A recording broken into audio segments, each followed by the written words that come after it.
12 लाख का दहेज, 6 लाख का खाना, घड़ी पहनाई, अंगूठी पहनाई, मंडप का खाना, डेकोरेशन, ससुराल वालों को कपड़े देना, बारातियों को खिलाना और जाते समय उन्हें खाना बांधकर भेजना।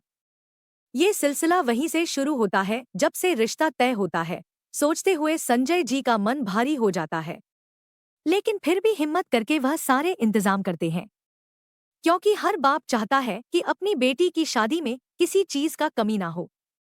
उनकी बेटी मेघा के शादी की तैयारियों में यह सब खर्च किसी सजा से कम नहीं लग रहा था। मेघा ने हमेशा अपने पापा को अपनी खुशियों की वजह माना था, पर अब उसे लग रहा था कि वह अपने पिता पर बोझ बन रही है। मेघा जब अपने पिता के माथे की चिंता देखती तो उसका दिल बैठ जाता।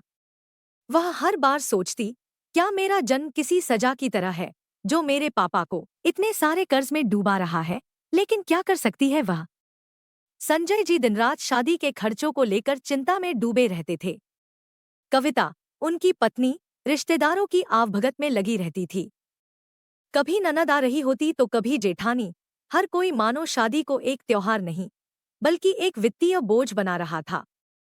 हर बार कविता चेहरे पर हल्की मुस्कान लिए सबका स्वागत करती, पर अंदर ही अंदर वह अपने पति की हालत को समझती थी। जब रिश्तेदार विदा होते तो उनके हाथ में 1,000,1,000,000 रुपए थमाए जाते और संजय जी का दिल और जेब और हल्के हो जाते।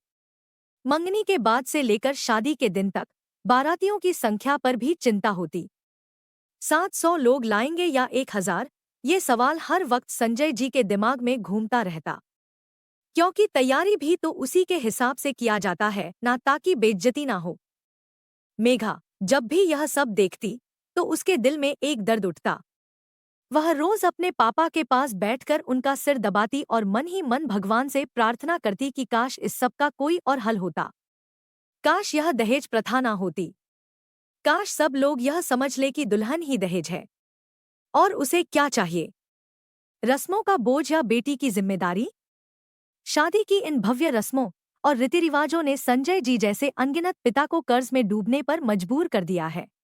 यह सच है कि बेटी का विवाह एक खुशी का अवसर होता है, लेकिन इस खुशी के पीछे छिपे कर्ज और बोझ को अक्सर अनदेखा कर दिया जाता है।